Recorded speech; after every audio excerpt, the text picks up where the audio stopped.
Okay, hi guys, welcome back to another episode of BrewCraic. It's been a while since we've had one, so delighted to have Paul and Vivienne with us today. It's been so long since we had one, and the fact that we're back with this episode I'm delighted about, because I'm very enthusiastic about design, creativity, art, illustration, and what better way to kick it off than with you guys here today. So first of all, I'm going to introduce you to Paul from Yellow Belly, and Vivienne is from Lineman. Vivienne, we call you Viv, or we call you Vivienne? Viv is good. Okay, we'll call you Viv. So basically, I'm going to go to you, Vivienne, first, and Viv, sorry, and you can tell us a little bit about Lineman and about how you came to work there, and or how you came to be a partner there, and then how you got started and you're part of the marketing and design team. Well, I suppose what Lineman basically is my husband Mark Lucy's brainchild, and he's been an avid home brewer for a long time. So even though we're only trading since about August last year, really he's been working on this for years beforehand. So yeah, we are up and running since last August, and I used to work in a very corporate environment before, but decided it was time to make the jump when Mark got up and running. He just brought me a cup of tea. He's the best boss. So yeah, basically he was he spent a long time getting the brewery ready, and he. sorry, John.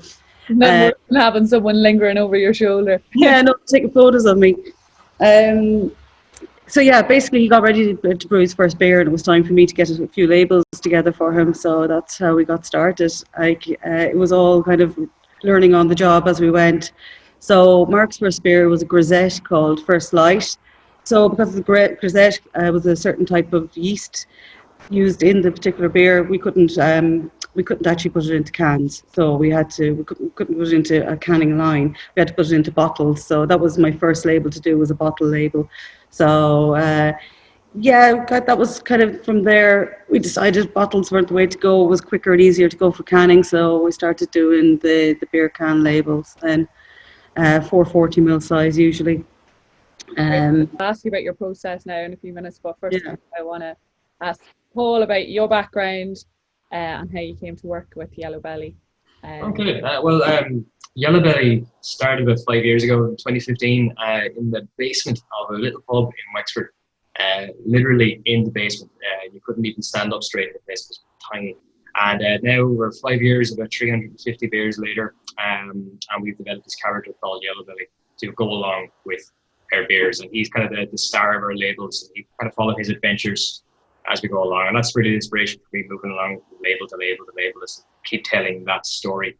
But other than that, we produce as many kind of individual beers as we can. We keep coming up with stupid ideas, mad ideas, and try to make it work, you know. As it is, we're doing the can and keg specials. We're nationwide and exporting to 8 European countries at the minute. So that's kind of the pitch of Yellow Belly. And how I got started is I was a freelance graphic designer, and I'd done a few bits and pieces for the pub Simon Lambert and Sons, where Yellow Belly began. And the guys asked me to just design a character, like a mascot for their label, or for their logo rather. And so it started from there. We built a character, came up with who he was going to be and what he was going to be, and sort of just as a logo first of all, and then they decided they wanted to put him in different scenarios for their first run of bottle labels, and so that was it. Yellow Belly labels began from there, you know. And so we keep on moving, keep on developing more stuff, more storylines, and expand on the multiverse that is kind of Yellow Belly's universe, I suppose. Really. Yeah, and just while we were chatting on that, Paul, like, you have a very particular process, I'm sure, you know, from how you create your characters. I don't know if you could talk us through how you go from an idea to a finished piece. Yeah. So, well, first of all, the name is the big thing. Naming beers, as I'm sure Viv knows, is the hardest part. Really hard. It's really hard. Yeah. The hardest part of the process is just coming up with an idea, you know. And so sometimes it just comes to you out of the blue and you go, "Rip, that's it, that's what I'm going to go with." And sometimes we have like month-long company brainstorms trying to come up with a name for something, and sometimes it doesn't happen. Sometimes just go, like, I'm just going to start drawing something, we'll come up with a name later. So however you arrive to a kind of a concept, kind of it starts from there, and then it's just sketching, scribbling. I use a graphic tablet in Photoshop mostly, so I do most of my stuff digitally, sometimes on paper, but mostly digitally. And it just starts with a really rough sketch, and I mean rough, and I'm a real scribbler. So it's from there I just try to hash out the concept, try to get as many in-jokes and Easter eggs in as we can, and then just refine and refine and refine. Once the sketch is okay, start doing some line work, just trying to tighten it up, and that's kind of my favorite bit, really. I'm fairly detail oriented, and I like to get stuck in and create as many little details in the work as I can. It keeps me happy, it keeps me interested. And once that's done, flat colors, and then the next good bit is the rendering of it, trying to give it form and shape through light and shade and all that. Then lighting effects, particle effects, slap a logo on it, print. That's kind of it. Just like that, I'm sure. Just like that. Very, very lengthy process, but and Vivienne, the same for yourself. I think because like Mark brews his beautiful beers, and then it comes time when it's like, oh my God, deadline! We have to get the labels out to the printers. So generally, be a very collaborative thing. We'll sit down, we'll talk about what we think the essence of the beer is and what kind of flavors we're trying to convey, or even the atmosphere of a beer, because we don't see it as just, there's beer in a can. They're definitely something that work together. So, for example, like let's take our Idle Red IPA. We could not think of the name for that one. We're like, what are we going to call this? What are we going to call it? And then we were kind of focused on the fact that Mark was using old school hops in the beer itself, and that's what the character of the beer was about. It was about being old school. Some hops have been left behind, that been kind of abandoned and left idle. They were kind of forgotten about because the brewers have moved on to the next cool thing. So that's where the name of the beer came from, Idle.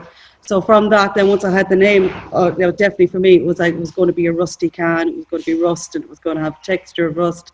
So then the whole thing worked together. It really came together for us.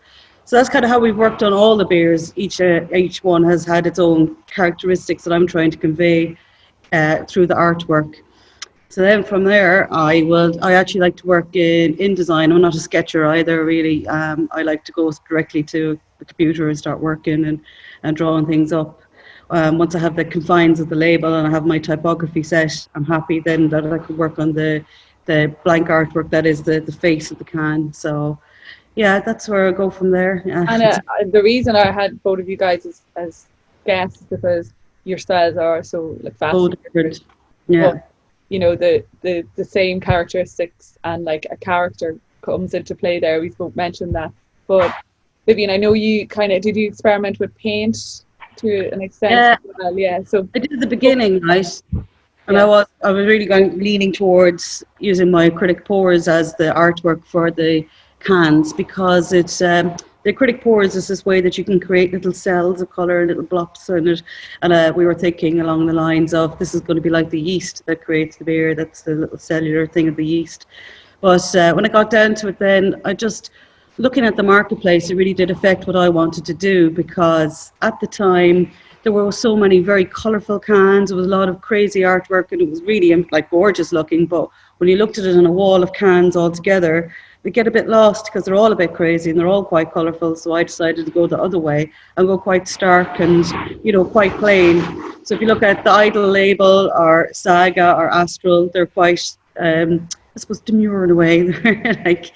They're not shouting at you in that way. They're a little bit more, once you get up and close to them, you will understand them a bit more.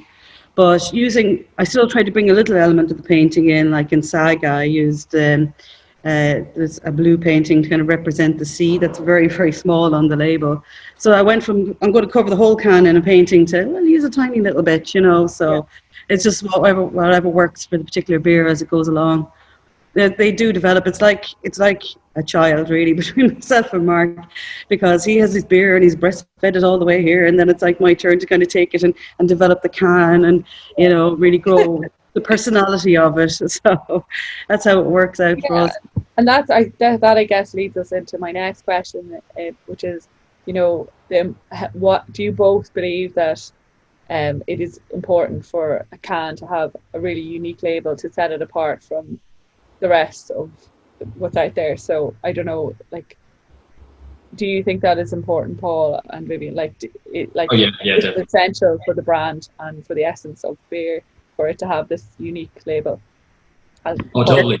Yeah. I like it. The old saying, you wouldn't judge a book by its cover, but you do. You totally do. And it's the same when it comes to beer cans. I mean, you could have the most delicious beer in the world inside the can, but if it's an uninspiring can or the label's not doing anything for you, you're unlikely to pick it up. You're never going to discover how good that is. So by going that extra step and trying to make that product, that item, be as desirable as possible, it has a better chance of consumer actually picking it up and trying it and then buying it and buying it again and again and again. And that's really what it's all about, trying to keep it moving. So for us here at Yellow Belly, the artwork is really an extension of our experience. It's not just about drinking the beer and enjoying the beer. It's about becoming part of our world in a way. And we try to bring the consumer into our world through the artwork, because we want them to look at the cans and you basically tell themselves the story, what's going on in the can. We have our own version to the story. We have the comics and all the other supporting collateral, which informs that.